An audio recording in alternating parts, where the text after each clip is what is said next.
seguimento no nosso estudo do livro de Atos, hoje, capítulo 17, versículos do 11 até o versículo 15, porção de Bereia. Atos, capítulo 17, versículos do 11 até o 15. Vamos ler juntos?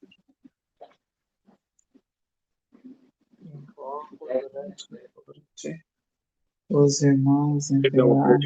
Perdão, versículo do 10 ao 15, isso mesmo. Leia um versículo. Versículos 10 ao 15.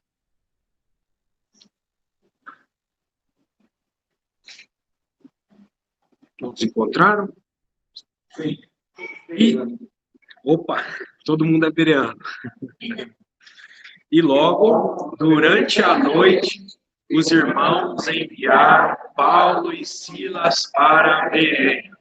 Ali chegados, dirigiram-se à sinagoga dos judeus. Ora, estes de Bereia eram mais nobres que os de Tessalônica, pois receberam a palavra com toda a atenção, examinando as Escrituras todos os dias, para ver se as coisas eram de fato assim. Com isso, muitos deles creram, mulheres gregas de alta posição, e não poucos homens. Mas logo que os judeus de Tessalônica souberam que a palavra de Deus era anunciada por Paulo, também em Bereia, foram lá excitar e perturbar o povo. Então, os irmãos promoveram sem detença a partida de Paulo para os lados do mar. Porém, Silas e Timóteo continuaram ali. Os responsáveis por Paulo levaram-o até Atenas e regressaram, trazendo ordem a Silas e Timóteo, para que o mais depressa possível fossem ter com ele. Amém. Vamos orar mais uma vez. Aleluia. Senhor, nós entregamos tua santa, bendita, inerrante palavra em tuas mãos mais uma vez, para que o Senhor mesmo possa falar aos nossos corações. Senhor, que seja somente a tua palavra, Senhor, vindo aos nossos corações. Não permita, Senhor, que nenhuma interferência, fraqueza humana ou qualquer impureza, Senhor, seja transmitida juntamente com a tua palavra, Senhor. Que a tua palavra possa fluir de maneira pura, Senhor. Se porventura alguma outra coisa que não é da tua palavra fluir dessa noite, em misericórdia dos irmãos, Senhor, para que os irmãos possam filtrar, Senhor, e receber apenas aquilo que é a tua palavra, Senhor. Humildemente, Senhor, pedimos a ti para que o Senhor tome conta da tua palavra, Senhor, honrando-a sempre como o Senhor tem honrado, Senhor. Esse estudo tem sido tão proveitoso para nós, individualmente, familiarmente, também como assembleias. Tem sido de tanta ajuda espiritual prática, Senhor, nas nossas vidas. Ó, Senhor, que não queremos ter nenhuma perca, Senhor. Ó, Senhor, nós pedimos que a tua palavra possa fazer o trabalho dela, Senhor. Ó, e vir aos nossos corações, cheia de graça, Senhor. Como ela sempre vem, cheia de graça. Ó, a tua graça, Senhor, que nos é suficiente, que nos basta, que o teu poder se aperfeiçoa na fraqueza, Senhor. Ó, Senhor, baseados e nos lançando, Senhor, sobre o Senhor, para a tua glória, Senhor. Pedimos isso a ti em nome de Jesus. Amém. Contextualizando aqui mais uma vez, esse conjunto de versículos que nós lemos, do versículo 10, agora mais uma vez corrigindo, né? Versículo 10 até o versículo 15. Então, num conjunto de versículos, na segunda viagem missionária de Paulo. Na primeira ele estava junto com Barnabé, nessa segunda ele já estava separado de Barnabé, por conta da disputa que houve de Barnabé com Paulo por conta de João Marcos. Barnabé seguiu juntamente com João Marcos para outro caminho, para Chipre, e Paulo, juntamente com Silas, juntamente com Timóteo e com Lucas, foram mais para o oeste, né? Mais próximo de nós aqui, né? Do Brasil. Claro que não adentraram aqui nas nossas terras, mas o evangelho chegou na Europa, mais para o ocidente. Então, no capítulo 17, os primeiros versículos, foi abordado na ministração passada, o evangelho chegou em Tessalônica. E lá em Tessalônica, Paulo e os irmãos ficaram por volta de 3 semanas. O texto fala que eles ficaram por volta de 3 sábados, né? Então a gente infere que ficaram 3 semanas por causa disso, conforme o versículo 2 diz. Então, os textos ali anteriores dizem que Paulo arrasou com os tessalonicenses ali. Ele expôs, então, arrasou primeiramente. Segundo, ele expôs. E terceiro, ele demonstrou as escrituras para os crentes de Tessalônica, dando uma ideia de um esforço. Paulo, ele fez um esforço com os crentes tessalonicenses. Então, ele arrasou, ele demonstrou e expôs. 3 coisas. E conforme o versículo 4, para que alguns, ele fez todo esse esforço ainda para que alguns fossem persuadidos e unidos a Paulo e a Silas, ali em Tessalônica. Então, além disso, eles tiveram que lidar também com a inveja dos judeus de Tessalônica. Foi uma perseguição que foi infligida aos irmãos ali. Então, a igreja, ela sempre lidou, desde os primórdios, com a perseguição. E desde os nossos dias também nós lidamos com perseguição. Cristianismo autêntico, cristianismo, podemos dizer assim, dentro de um estado normal, vai haver perseguição. Se não está havendo perseguição, é porque não está normal, né? Então, o cristianismo dentro de um estágio, um estado de normalidade, há perseguição. Perseguição externa, muitas vezes lutas internas também. Outra coisa, né? Muitos se vitimizam por aí só para diferenciar quando o cristianismo no estado normal ele gera perseguição. Muitos cristãos por aí se vitimizam. Falam, estou sendo perseguido, mas na verdade isso é fruto dos seus próprios pecados e não de uma perseguição fruto do evangelho. Só para diferenciar uma coisa com a outra, né? Então, aconteceram muitas coisas ali em Tessalônica. Eles sofreram essa perseguição por conta de judeus invejosos, tinham claras intenções de entregar Paulo e os irmãos para o meio do povo ali, para que eles pudessem possivelmente ser linchados, apedrejados, como Paulo já foi, ou algo nesse sentido. Alguma coisa de mal eles planejavam para Paulo, Silas e os irmãos. Só que eles acabaram indo para a casa do irmão Jason e ali não encontraram Paulo, né? E acabaram levando o irmão Jason, que era um irmão que hospedava, né? Era o dono da casa. Acabaram levando esse irmão Jason para prestar uma espécie de depoimento perante as autoridades ali. E o texto conclui que esse irmão Jason foi livre mediante o pagamento de fiança. E Paulo, né, agora que nós vamos pegar o versículo 10, o que aconteceu com Paulo, né? Os perseguidores procuraram Paulo e na casa de Jason não encontraram ninguém. Onde estava Paulo, afinal de contas, né? Versículo 10, ele responde essa pergunta, que é o primeiro versículo objeto de estudo nosso. E logo, durante a noite, os irmãos enviaram Paulo e Silas para Bereia. Ali chegados, dirigiram-se à sinagoga dos judeus. Ou seja, não dava mais para os irmãos ficarem ali em Tessalônica. Não tinha mais um ambiente para eles ficarem ali por conta daquela perseguição. Os irmãos, eles não iam ficar lá. Tem um ditado popular que fala que crente não é besta, né? Crente não é besta. Então, o crente pode ser qualquer coisa, mas ele não é besta. Crente não é bobo. Então, existe perseguição. Mas a gente, sabendo da perseguição, não vai ficar lá pronto para ser martirizado. O martírio é a última das opções. Tem uma chance de martírio? Você vai pregar o evangelho, fazer o máximo possível para pregar o evangelho.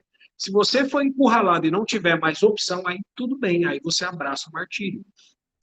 Então não havia ambiente para os irmãos e havia um escape. E eles seguiram por esse escape. Se eles continuassem em Tessalônica, haveria sérios riscos dos irmãos serem martirizados, né? Então, a perseguição dos judeus ali em Tessalônica, os textos anteriores ainda falam que ela era um pouco covarde e desleal, porque eles utilizaram pessoas da malandragem, né? O texto fala malandragem. Outros textos trazem a palavra vadios, uma ideia de pessoas que não tinham nada para fazer, né? Então, possivelmente até pagando dinheiro para essas pessoas para elas perseguirem os irmãos. Então, o versículo 10 ainda, ele deixa claro logo no começo, os irmãos não ficaram perdendo tempo. Na obra cristã, na obra do evangelho verdadeiro, não há tempo a perder. Não há tempo de fato a perder. Por isso que o texto começa e logo. Então, a palavra logo dá uma ideia de prontidão. Ela dá uma ideia de prontidão. O texto ainda fala que foi durante a noite. Ou seja, uma ideia de despistar. Ou seja, nós, como crentes, eu falei, nós não somos bobos e, além disso, nós somos espertos. Nós temos a ideia de despistar os perseguidores. Então, só que isso exige um custo da nossa parte.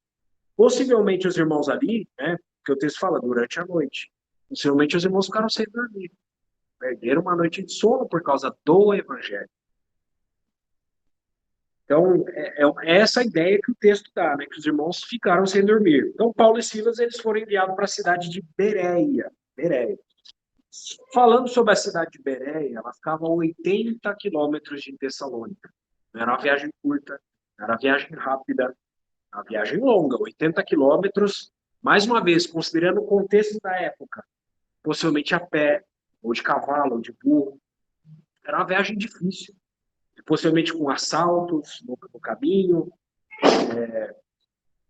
muitas intempéries, chuva, você não tem a cobertura do seu carro, né? Hoje está chovendo, a gente não tinha cobertura ali, né? No cavalo. Então, possivelmente tomando chuva, correndo vários riscos. Então, 80 quilômetros de Tessalônica até Bereia. Possivelmente 17 a 18 horas de viagem.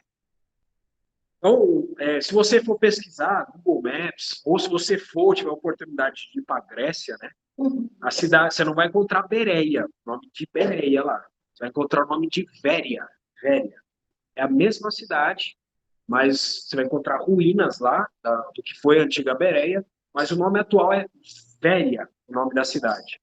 E essa cidade de Bereia, nos tempos antigos, já foi uma das duas capitais do Império Romano ali na região da Macedônia.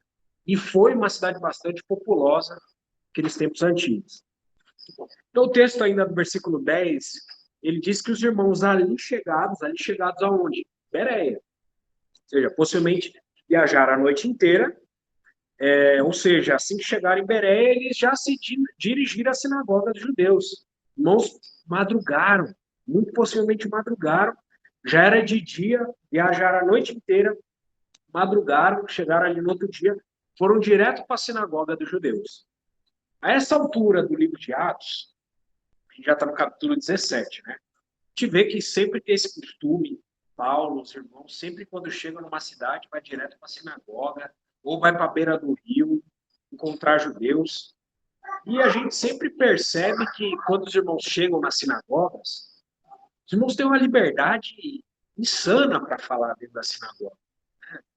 Da onde vinha esse, entre aspas, passe livre? Que os irmãos chegavam numa sinagoga e já conseguiam falar dentro de uma sinagoga. Existe um costume dentro do judaísmo antigo que os rabinos, né, quando eles chegavam numa sinagoga de uma outra cidade, havia um costume de cordialidade. Um rabino de uma outra cidade, quando ele chegava numa outra cidade, ele tinha uma cordialidade.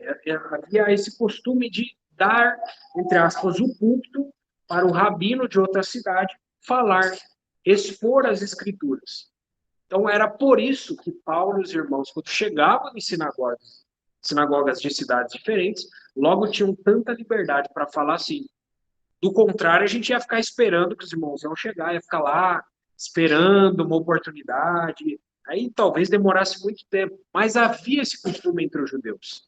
Então, Paulo, falando dele, nós conhecemos o procedimento dele no judaísmo, o currículo dele, que é gigantesco, está nas Escrituras, Hebreus de Hebreus, tribo de Benjamim, quanto ao zelo que há na lei, fariseu. Então, Paulo, ele era um rabino. E para que você fosse um rabino, o treinamento ele era muito árduo. Você tinha que praticamente decorar as escrituras do Antigo Testamento, lei, profetas. E não era só uma questão de você ter algo decorado, mas você ser apto para o ensino. Havia muitos testes para isso. E não apenas um teste de ensino, para que fosse o ensino adequado das escrituras, mas também havia um teste de caráter do rabino, para que eles fossem receber alguém, eles tivessem certeza que eles não estariam recebendo qualquer pessoa para estar, entre aspas, pregando no púlpito deles. Ó, irmãos, agora fazendo uma reflexão muito simples e rápida, né? Se isso fosse para o meio cristão, isso seria muito bom se isso fosse feito no meio cristão. Né? Mas quanta tristeza há hoje, quando nós olhamos para o cristianismo nominal por aí. Qualquer um pega um púlpito cristão, qualquer um que sequer conhece. Muitos lugares por aí chega cristãos de fora, não tem nenhum treinamento, não tem nenhum preparo para abrir as escrituras, tampouco se conhece a pessoa. E quando se fala conhecer a pessoa, não fala conhecer o pregador. Não se fala até de pregadores famosos, de ser um pregador que tenha um repertório dentro do cristianismo. Mas conhecer, no quesito de conhecer de fato a pessoa. Conhecer a família da pessoa, os gostos da pessoa, o que ele gosta de comer, conhecer os filhos, conhecer de fato a pessoa, não o pregador. Então, isso falta muito no meio cristão. E quanto se dá o púlpito cristão para, muitas vezes, pessoas que não estão preparadas, né?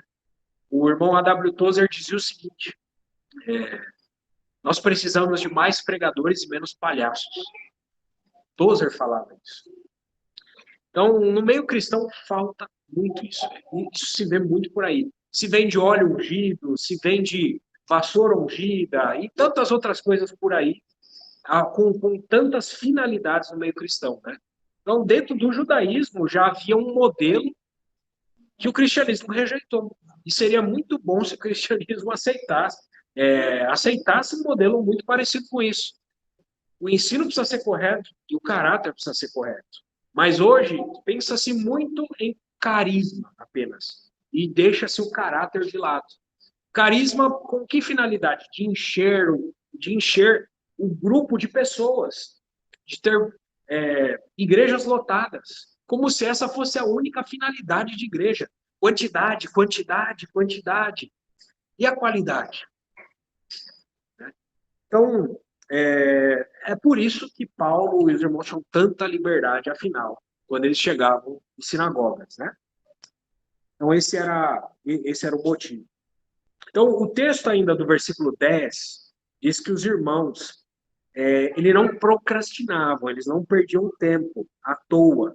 Eles seguiram esse costume de ir para as sinagogas, levar a palavra de Cristo àqueles que frequentavam as sinagogas. Quem era que frequentava as sinagogas? A gente já viu no livro de Atos, só recapitulando. Judeus, prosélitos. Quem eram os prosélitos? Aqueles que eram gentios, que abraçaram a fé do judaísmo, e, no caso de homens, né, haviam feito a circuncisão. E também tinha um terceiro grupo, que era aqueles chamados de tementes a Deus. Os tementes a Deus eram gentios, que abraçaram a fé judaica, com aspas, vamos dizer assim, né? Eles não se circuncidavam, mas estavam ali no meio, estavam frequentando ali a sinagoga. Então, versículo 11, para continuar. Ora, estes de Bereia eram mais nobres que os de Tessalônica, pois receberam a palavra com toda a avidez, examinando as escrituras todos os dias para ver se as coisas eram de fato assim. Irmãos, esse verso 11 é fantástico. É fantástico, é incrível. E ele é o cerne, a coisa principal desses versículos de hoje. É o versículo que mais nos salta, podemos dizer assim. Claro que os outros também são muito importantes, mas esse versículo, ele, ainda mais se tratando dos dias em que nós vivemos, é um versículo que ele urge, é um versículo que cresce a importância dele. Esse versículo, ele começa dizendo que os de Bereia eram mais nobres que os de Tessalônica. O texto, ele apresenta aqui uma comparação. Ele fala dos de Bereia e os de Tessalônica. Eu falei que em Tessalônica, Paulo, ele arguiu, expôs, e ainda ele arrasou com os irmãos. Ele fez o discurso. Já aqui, quando nós olhamos para Bereia, não precisou de tanto esforço assim da parte do pregador. Então, ele fez uma comparação aqui, o texto, né? Bereia com Tessalônica. Os de Tessalônica, eles têm sim a sua nobreza. Mas os de Bereia, o texto está falando, obrigado, eles tinham mais nobreza em relação aos de Tessalônica. É isso que o texto está falando. E falando de nobreza, o que é nobreza? Em termos mais amplos, se nós formos falar de nobreza, a nobreza ela pode se referir a qualquer qualidade positiva de caráter espiritual, qualidade moral, qualidade intelectual ou até qualidade física. Então, em resumo, uma pessoa nobre é alguém com valores e virtudes admiráveis.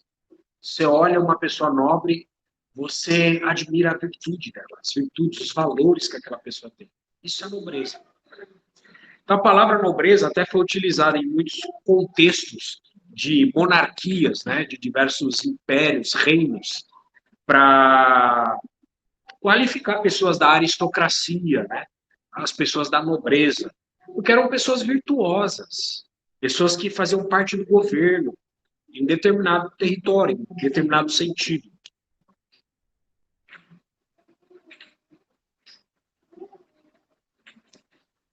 Mas no que consistia a nobreza dos irmãos de Bereia? No que consistia a virtude e os valores que qualificavam os irmãos de Bereia como nobres, em relação e em comparação com os irmãos de Tessalônica. Em primeiro lugar, o versículo 11, ele mostra: receberam a palavra com toda avidez. O primeiro, a gente pode falar de receber a palavra, né? Os irmãos, eles não foram resistentes à palavra, mas eles receberam a palavra. Mas eles não receberam a palavra de qualquer forma. Eles receberam a palavra com toda a avidez. Não foi uma avidez apenas, mas toda a avidez. A palavra avidez, o que ela significa? Ela significa desejo ardente. Desejo ardente, desejo intenso, desejo insaciável, voracidade. É isso que significa avidez. Desejo ardente, intenso, insaciável, uma voracidade. Então, isso não significa, de certa forma, que os irmãos de Tessalônica não tinham interesse na palavra de Deus. Não significa isso. Mas, em comparação com os irmãos de Bereia, havia sim uma discrepância. Receber a palavra com toda a avidez. É isso que os irmãos de Bereia fizeram. Não era um pouco de avidez, mas toda a avidez. Bom, aí eu pergunto para vocês, né, e pergunto para mim mesmo: a palavra de Deus ela é digna de ser recebida com toda a avidez? Aleluia. Sim, a palavra de Deus é digna. Tem um salmo, né, que fala, Salmo 119, conhecido como Salmão, né? O Salmão. É um salmo gigantesco. É o salmo da palavra. Ele tem diversas porções ali, É o salmo inteiro falando da palavra de Deus, do valor que a palavra de Deus tinha para o servo Davi ali.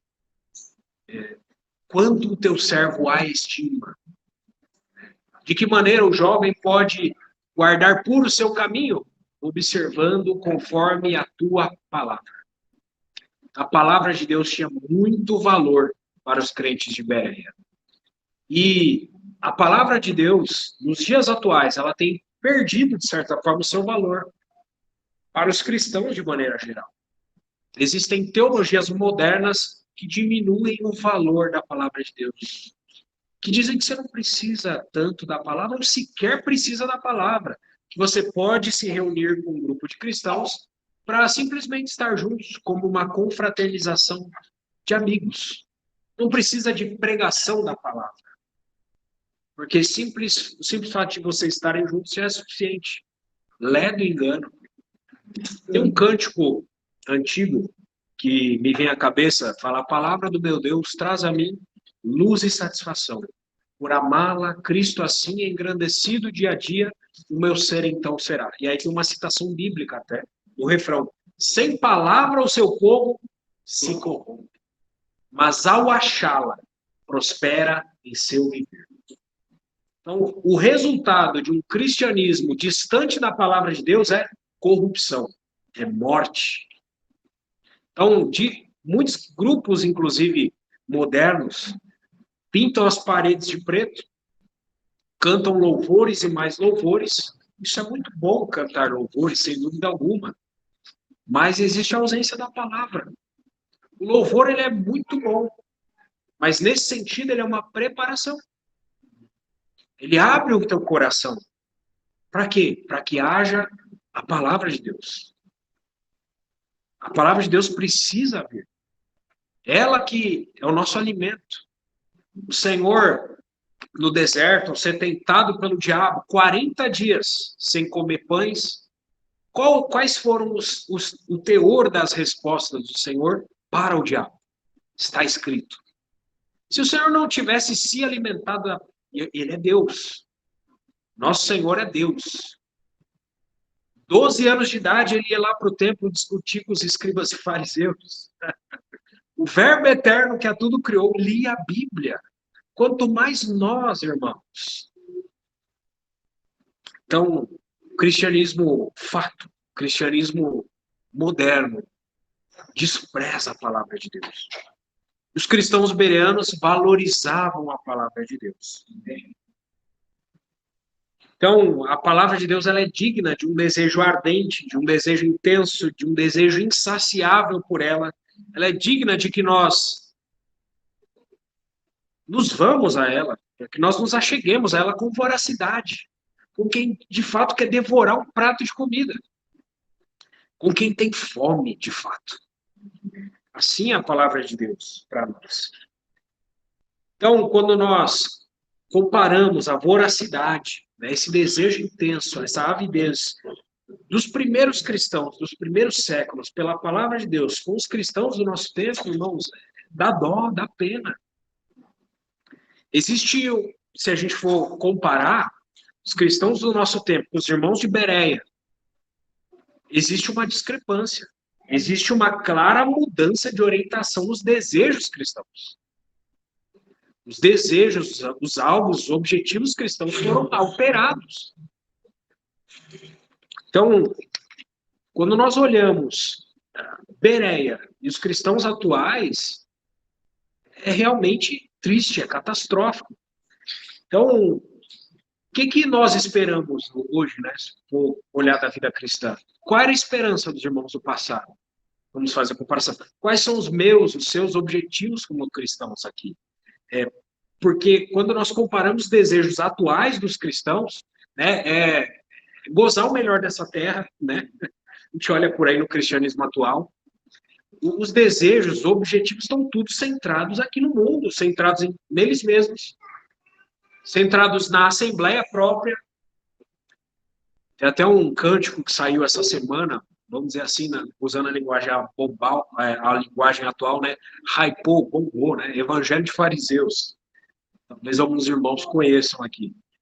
Fala muito de de um cristianismo centrado em si mesmo, querendo fazer uma crítica ao sistema, né? Ao sistema gospel, ao sistema moderno de cristianismo, que foca em campanhas para dízimo, né? Os dízimos valem mais do que os corações. É isso que até a música fala. Então, nós percebemos uma discrepância nos desejos dos cristãos modernos.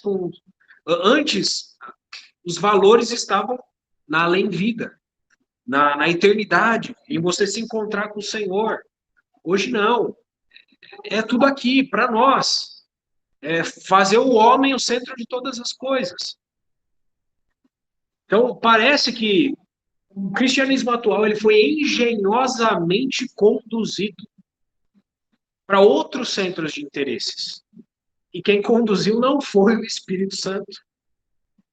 Então, quando nós olhamos para a Bíblia, né, o que nos vem à mente, né, nos nossos dias?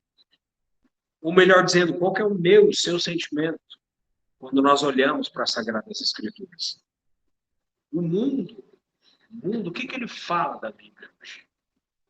O mundo, ele faz chacota da Bíblia.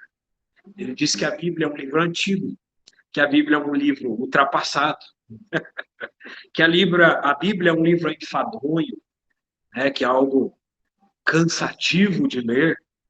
É isso que o mundo diz. Mas isso é verdade? Isso é uma mentira. Isso é uma lorota. O mundo, ele tem, não é de hoje, mas existem tentativas e mais tentativas ao longo da história da igreja. Tentativas de subversão ao valor real das Sagradas Escrituras. Houve diversas tentativas. E de maneira muito massiva, do iluminismo para cá.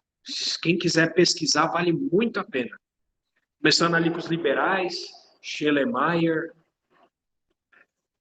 existencialistas, idealistas na Alemanha, a escola de Wellhausen, Julius Wellhausen, e daí por diante, geraram as teologias liberais modernas, que são várias. Todas elas diminuem a Bíblia, dizem que você precisa atualizá-la. É isso que a gente vê hoje. Se falando no meio cristão, o mundo influenciou a tal ponto a mente de pastores, líderes cristãos, que eles estão falando isso hoje. Que a Bíblia não... a epístola de Filemão, ali, algumas coisas ali, precisava ser completada, entre tantas outras coisas, né? Então, calúnias e mais calúnias são feitas com respeito à Bíblia Sagrada. Para que, de fato, o efeito disso seja que nós percamos o interesse de ler a Bíblia. E se nós não lemos a Bíblia, nós não nos alimentamos. Se nós não nos alimentamos, nós ficamos fracos.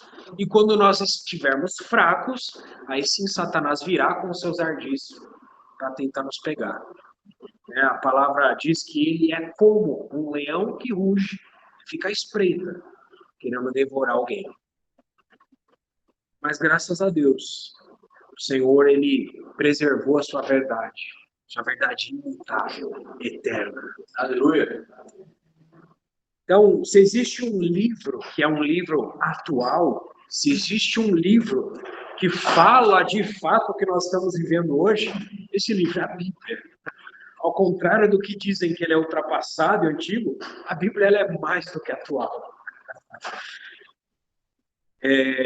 Tantas e tantas profecias. Irmão, se formos falar de profecias, 1817 profecias na Bíblia, 600 grandes eventos. Esses 600 grandes eventos, só faltam 20 eventos se cumprirem. Todos os demais cumpridos, 100% de exatidão. Irmãos, isso enche o nosso coração de esperança, porque aquele que vem virá e não tardará. Amém? Está escrito. Então, se existe também um povo que não teme, e isso fala o versículo 11, se existe um povo que não teme a análise, o escrutínio, as perguntas, é o povo cristão. Nós não tememos perguntas, nós não tememos o escrutínio, nós não tememos a análise. Era isso que os bereanos faziam. Paulo foi lá, pregou, eles foram e analisaram. Eles fizeram um escrutínio. Então, nós não tememos de nenhuma maneira escrutínio, não. Nós não tememos a análise, nós não tememos perguntas. E se nós não tivermos, porventura, resposta para alguma pergunta, ainda assim nós ficamos seguros. Porque nós nos apoiamos naquele que fez as promessas. A qualidade dos escritos está atrelada àquele que as predisse, àquele que as falou. E aquele que as falou é Deus. Deus é o agente das promessas. Então, por isso, nós estamos seguros. Ainda que, porventura, nós não tenhamos respostas para tudo. E nós sequer nos arrogamos querer ter resposta para tudo. Se nós não tivermos resposta, simplesmente falamos, não tenho resposta para isso, mas estou seguro em Deus, seguro em sua palavra. Ponto final. Graças a Deus. Então, o mundo sabe, de certa forma, que se o crente lesse mais a Bíblia, menos enganado nós seríamos. A estratégia do mundo, por vezes, vai ser tentar destruir a igreja, né? Não de fora para dentro, muitas vezes, mas de dentro para fora. O mundo, muitas vezes, não vai querer nos tirar da igreja, mas nos destruir dentro da igreja. Simplesmente tirando as escrituras do nosso meio. Ele nos enfraquece.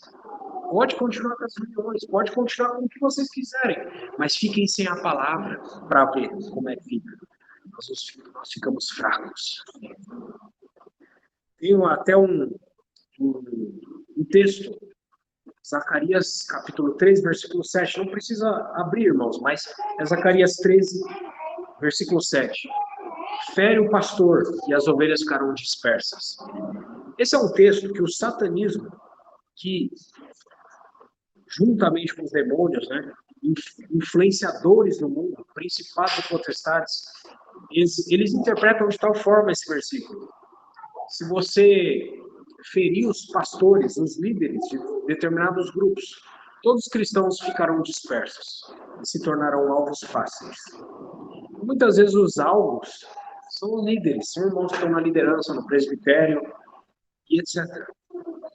Então, muitas vezes essa é a estratégia de Satanás, entre tantas outras estratégias. Então, muitas vezes a estratégia de Satanás vai ser inflar o ego de algum líder com tantos elogios. Elogio é uma moeda falsa, cá para nós, né? É como uma nota de R$3. A mesma pessoa que te elogia, amanhã a mesma que está falando mal de você. Então, não sejamos enganados por nada. Então, mas muitos líderes sucumbem a elogios. Tem uma história de Spurgeon, pregador batista, né? Que ele fez uma grande pregação no tabernáculo metropolitano ali, 20 mil pessoas, as pessoas aos prantos após o culto, e depois da pregação vieram batendo nas costas dele, falou, foi uma bela pregação, foi um belo discurso. Ele até respondeu para a pessoa, o diabo já tinha me falado que alguém ia falar isso. Então nós não nos iludimos.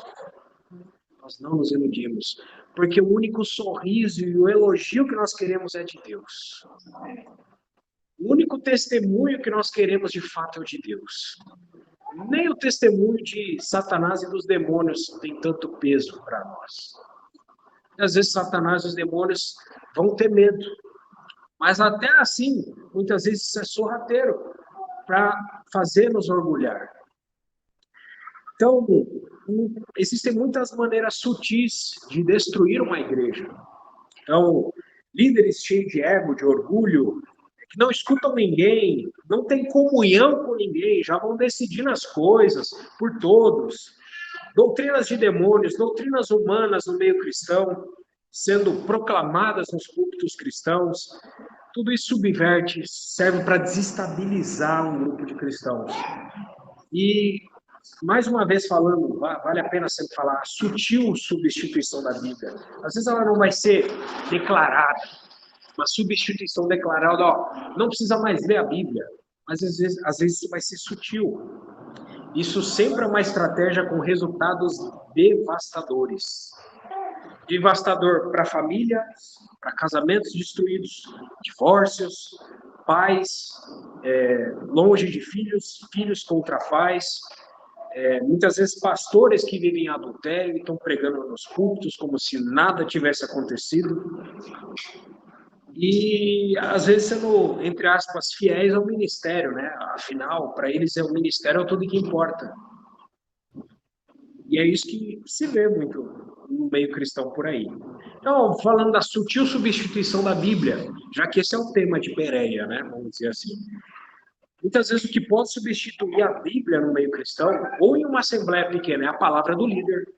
Mas a palavra do líder tem uma pretensão de ter maior peso do que a Bíblia. Dos líderes, às vezes é mais de um. Às vezes a palavra da instituição, a palavra das notas de rodapé do que um líder do passado falecido escreveu.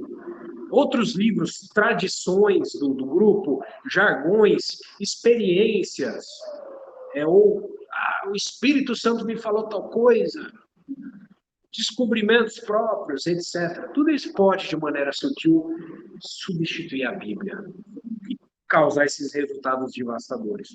Todos esses resultados, muitas vezes, não vão aparecer na hora, mas às vezes vão aparecer a longo prazo. Espera uma década para ver.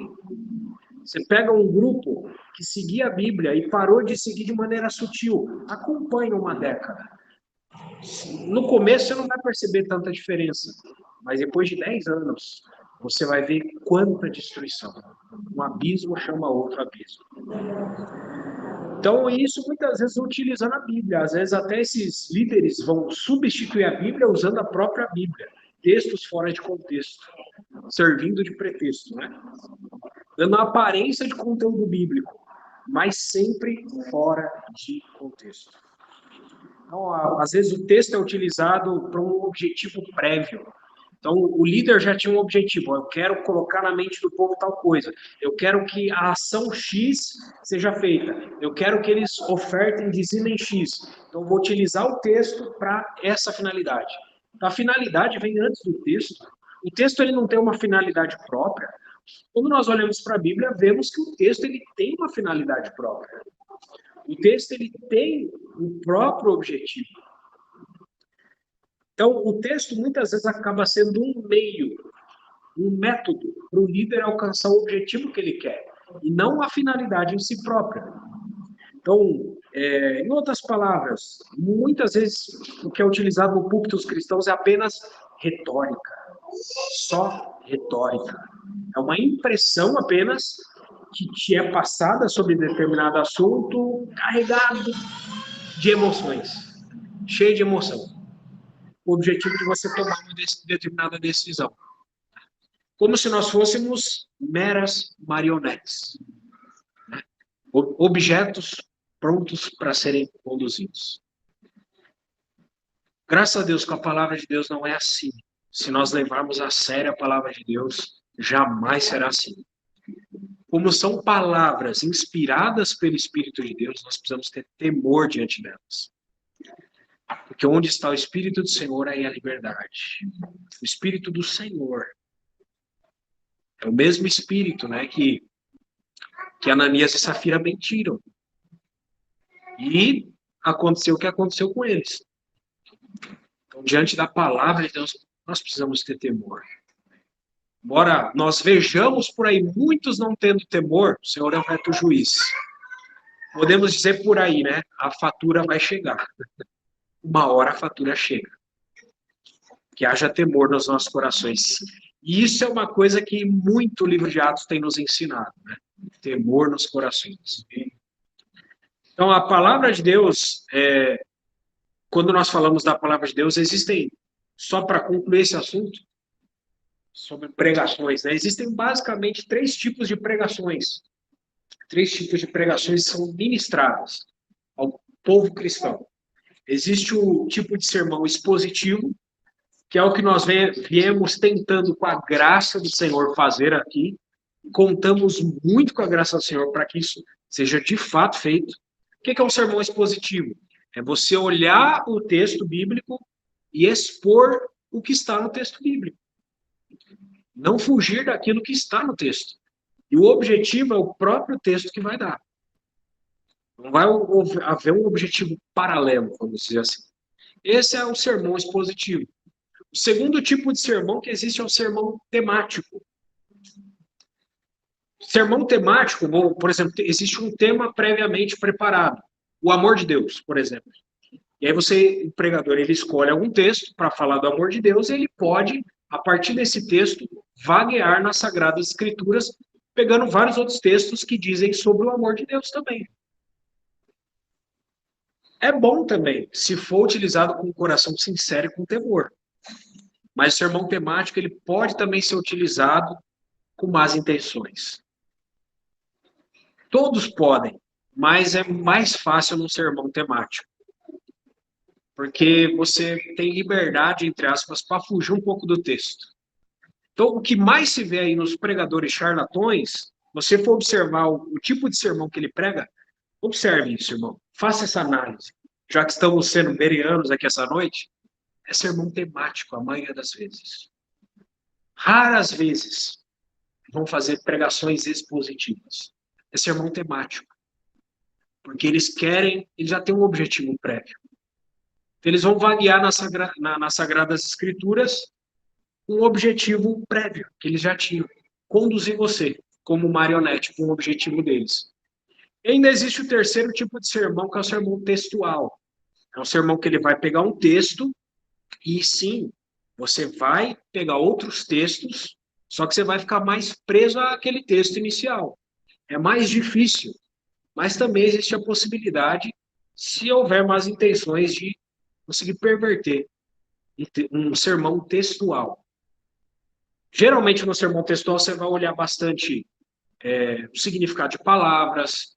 A palavra X, existe esse mesmo verbo no livro, essa palavra foi repetida tantas vezes nesse livro, na Bíblia, no Antigo Testamento, no Novo.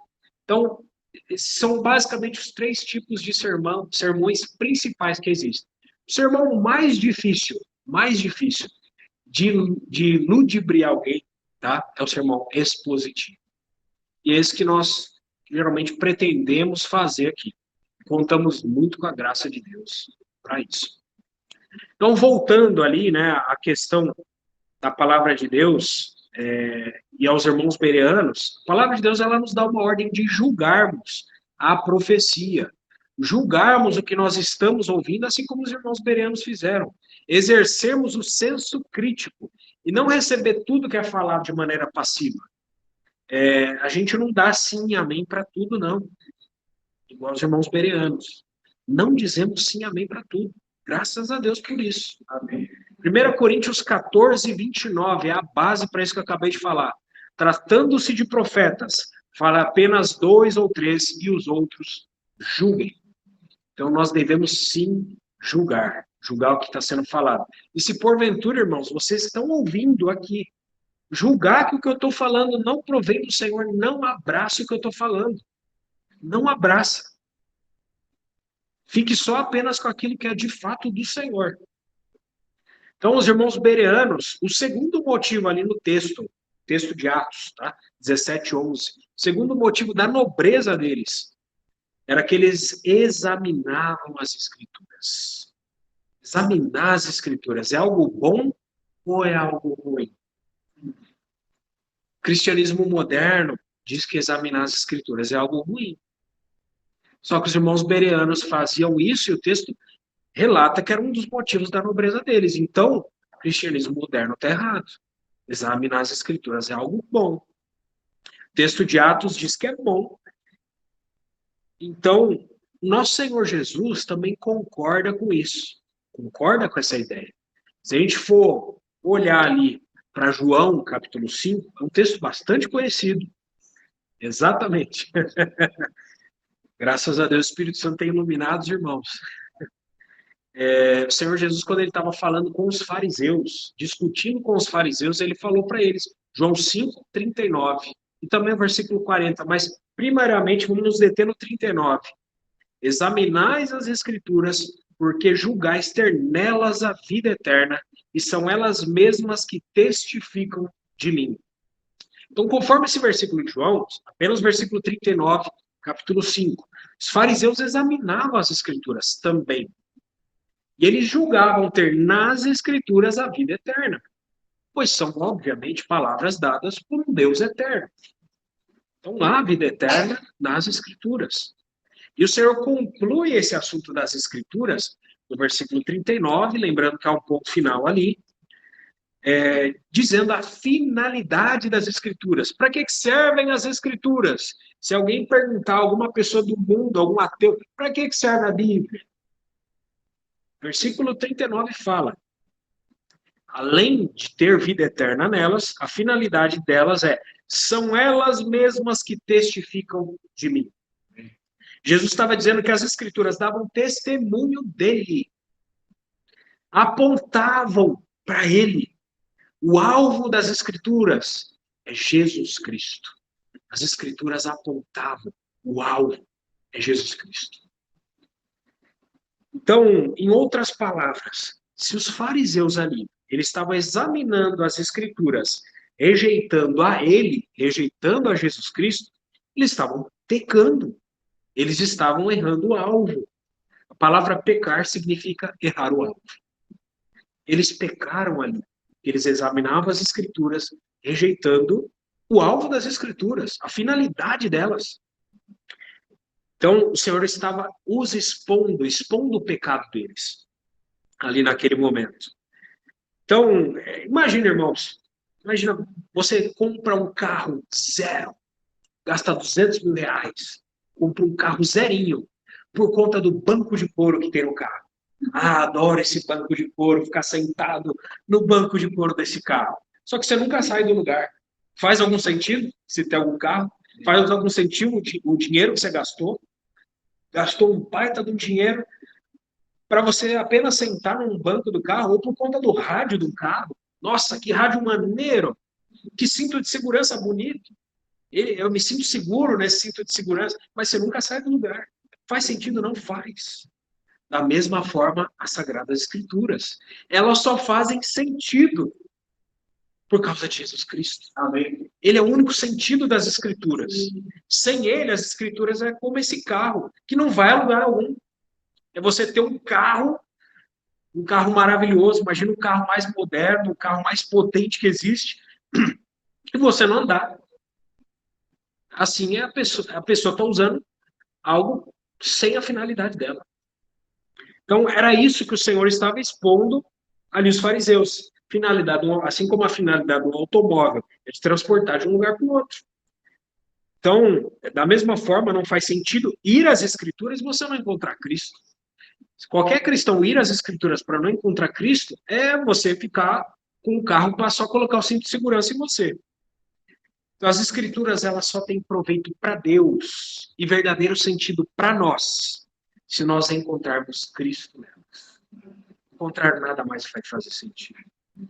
Mas para proveitos egoístas, né, igual aqueles fariseus, com uma intenção maligna e deliberada no coração, muitos homens foram às Escrituras ao longo da história, não para achar Cristo, mas para satisfazerem os seus apetites. Os fariseus ali eram pessoas boazinhas? Não eram. Eram pessoas, no mínimo, sinceras, honestas e de boa mente? Não eram. Eram pessoas ensináveis? Não eram. Os fariseus ali, eles, podemos dizer, então, em total semelhança com alguns pastores modernos, né? Utilizam as Escrituras para seus próprios fins, não para encontrar Cristo e exibir Cristo nelas. É esse o objetivo das Escrituras. Então, Jesus confirma o mau uso daqueles fariseus, o mau uso das Escrituras nas mãos daqueles fariseus ali. E o versículo 40 comprova isso. 40 de João 5. Contudo, não quereis vir a mim para terdes vida. Se Jesus é a finalidade das Escrituras, se ele é o alvo principal, se elas referenciam a ele por toda parte, pegando apenas o Antigo Testamento, Gênesis a Malaquias, tem Cristo para tudo quanto é lado ali. E mesmo assim os fariseus não querem vir a ele para ter vida, eles estão pecando. É isso que esse texto de João está querendo dizer. Só isso. ouvir as Escrituras e não querer encontrar ao Senhor é fruto de um coração maligno que já se corrompeu por interesses escusos como aqueles fariseus. As intenções deles para com o Senhor eram explicitamente más. Todas as vezes que eles iam até o Senhor era para tentar o Senhor, para tentar expor o Senhor. Eles não eram pessoas boas. Então, por isso fica difícil nós fazermos qualquer tipo de comparação nossa com aqueles fariseus. Como muitas vezes esse texto é interpretado. Tentam fazer uma comparação nossa com aqueles fariseus. Não dá. Não dá. Só um crente em franca e aberta apostasia, que está abandonando claramente a fé, tem más intenções para com o Senhor, é digno de uma comparação como essa. Mas quem é que não já ouviu a seguinte interpretação desse texto, de João 5, 39, 40? E ao Senhor é uma coisa, e a Escritura é outra coisa. Como se fossem duas coisas separadas. O cristianismo, ele adora, o cristianismo moderno adora utilizar esse versículo com esse tipo de interpretação, colocando ir às Escrituras como uma coisa e ir ao Senhor como outra coisa. Diferente. Separando uma coisa da outra, descontextualizando o versículo 39 e 40. Colocando como se fossem assuntos separados ali. Então, essa falsa interpretação cria a ideia de que é normal os crentes preenchidos pelo Espírito Santo lerem a Bíblia e não se encontrar com o Senhor. É normal a gente ler a Bíblia e não se encontrar com o Senhor? Não é normal. A gente não pode aceitar essa interpretação. E o culpado disso, dentro dessa concepção, dessa interpretação, ainda eles colocam de maneira implícita a culpa na Bíblia. Diminuindo a autoridade, diminuindo a sacralidade, diminuindo o poder da palavra, colocando a palavra de Deus como se fossem meras letras pretas em papel branco. Quem é que nunca ouviu isso? Isso é lá só letra preta em papel branco. E colocando crentes regenerados que amam ao Senhor, habitados pelo Espírito Santo, no mesmo patamar daqueles malignos fariseus. Perceberam a sutileza? É sutil demais. Justamente para quê? Para desvalorizar a Bíblia, desvalorizar as Sagradas Escrituras. A palavra de Deus, com o seu valor diminuído, colocado para escanteio, se torna um terreno fértil para qualquer pessoa propor algum meio alternativo para vir ao Senhor para ter vida. E aí surgem técnicas, surgem campanhas, métodos, moveres, ondas, para vir ao Senhor para ter vida. E nunca é a Escritura. A Escritura é letra preta no papel branco, deixa lá. Esse método aqui que eu tenho é bom. É sempre assim. Estamos cheios disso. A gente não aguenta mais disso. E as Escrituras acabam se tornando, né, dentro dessa interpretação, apenas uma espécie de terreno perigoso para as pessoas comuns, um ambiente místico. Só o pregador, só o líder pode examinar as Escrituras, só ele pode interpretar ou ditar para os demais. Talvez isso poderia ser o melhor texto, né, a melhor interpretação. Então, irmão, se nós realmente queremos ir ao Senhor para ter vida, não é fugindo das Escrituras que nós vamos encontrar o Senhor. Mas é nelas, é nas Escrituras. Se por algum motivo nós lermos as Escrituras e não encontrarmos o Senhor, irmãos, aí a coisa está feia. A culpa é toda nossa e não é das Escrituras. A culpa é do nosso coração corrupto, que tem outros interesses, outras motivações. Talvez o nosso coração tenha se apostatado, se a gente não encontra o Senhor lá na Bíblia. É sinal de clara apostasia. As nossas reuniões devem ser bíblicas, as nossas orações devem ser bíblicas, nossos louvores devem ser bíblicos, tudo numa assembleia deve ser bíblico, senão estamos em apostasia. Nós não podemos aceitar que alguma coisa não seja bíblica em nosso meio. Então, o texto de Atos conclui dizendo que os bereanos examinavam todos os dias. O contato deles com a palavra não era acidental, não era restrito às reuniões, era diário. A intenção dos irmãos era para ver se as coisas eram de fato assim. De fato, como Paulo estava falando para eles. Os bereanos, eles examinavam as escrituras para ver se o que Paulo estava falando era verdadeiro. Eles não foram logo aceitando passivamente, sim, amém, Paulo. Não foi assim. Na época da Reforma Protestante, tem a origem do termo fui à missa. É muito interessante a história disso. Somente o clero católico podia ter a Bíblia nas mãos, somente eles, os padres, o povo comum não tinha a Bíblia nas mãos, não podiam analisar, igual os bereanos, e a missa era celebrada em latim ainda, para ajudar, né? Ajudar, estou sendo irônico. Só em latim, ninguém entendia nada, e muitas vezes, pior ainda, o padre, ele celebrava a missa de costas para o povo. E aí surgiu essa expressão, fui à missa. Sério, eu não entendi nada. Irmãos, graças a Deus, tivemos a reforma protestante. Martinho Lutero disse o seguinte: um simples leigo, armado com as escrituras, é maior que o mais poderoso papa sem elas. Poderoso isso. Então, vamos prosseguir, versículo 12, os outros versículos são mais rápidos. Versículo 12 de Atos 17. Com isso, muitos deles creram, mulheres gregas de alta posição e não poucos homens. Versículo 12, ele vai confirmar que o que Paulo dizia era assim mesmo. Para os irmãos confirmaram, realmente era assim. O que Paulo falava era confirmado pelo testemunho das Escrituras. Os irmãos de Bereia puderam dizer amém de fato ao que Paulo estava dizendo. Não porque era Paulo dizendo, não porque Paulo é uma autoridade, não porque Paulo era um rabino, mas porque a Escritura confirmava o que Paulo estava dizendo. A autoridade não era baseada na pessoa de Paulo, mas no que a Escritura estava dizendo. Não era como o padre dizia, né? Como é o exemplo que a gente acabou de citar. Todo mundo tinha que dizer sim, amém, porque era o padre. Ó, é o padre dizendo. É Paulo aqui. Ou é o líder tal do grupo tal. Não. O que importa é o que a Bíblia está falando. Ponto, acabou. Então, o texto ele ainda continua dizendo que muita gente creu, graças a Deus. Mulheres gregas, o texto ele torna explícito quem foram as pessoas que creram. Mulheres gregas, não. É lindo isso no livro de Atos, aqui na Europa. Cada vez o texto falando mais de mulheres gregas. E ele cita que eram mulheres de alta posição. Cita a posição das mulheres. E bastante homens gentios. Versículo 13. Mas logo que os judeus de Tessalônica souberam que a palavra de Deus era anunciada por Paulo também em Bereia, foram lá excitar e perturbar o povo. Versículo 13 vai mencionar, olha eles de novo aí. Os judeus invejosos, perseguidores de Paulo, que estavam lá em Tessalônica procurando Paulo em vão. Eles escutaram, Paulo está lá em Bereia, vamos para lá. Quando esses judeus souberam que a palavra de Deus estava sendo anunciada em Bereia, eles tomaram a decisão de viajar 80 quilômetros.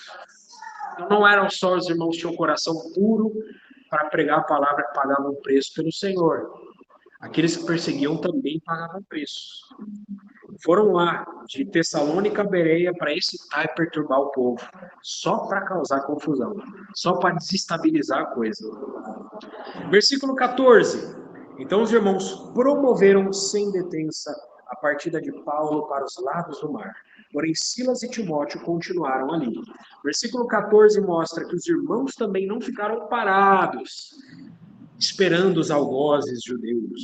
Os irmãos promoveram logo, os irmãos tinham pressa que Paulo saísse da cidade. Porque Paulo, o texto mostra que ele era o alvo principal, mais uma vez.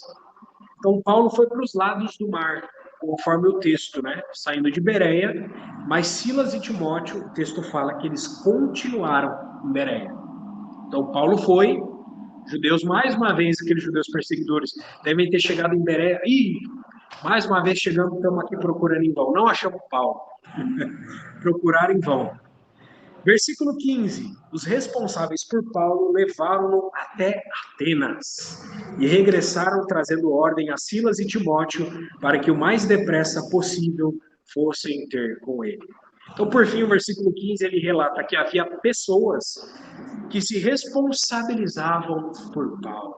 Mas como isso é nobre, como isso é doce na igreja primitiva. Havia cuidado uns pelos outros na igreja. Não era cada um a sua própria sorte. Não era irmãos abandonados para qualquer canto. Ah, se vira aí, se vira para congregar, se vira, ó, a porta é estreita. Não era desse jeito, não. Claro que a porta é estreita. Claro que é um preço a ser pago. Mas nós somos membros uns dos outros. Nós devemos nos responsabilizar uns pelos outros. Cada um é precioso um pelo outro. Então havia cuidado uns dos outros. Então, esses irmãos aqui levaram Paulo até a capital da Grécia, Atenas.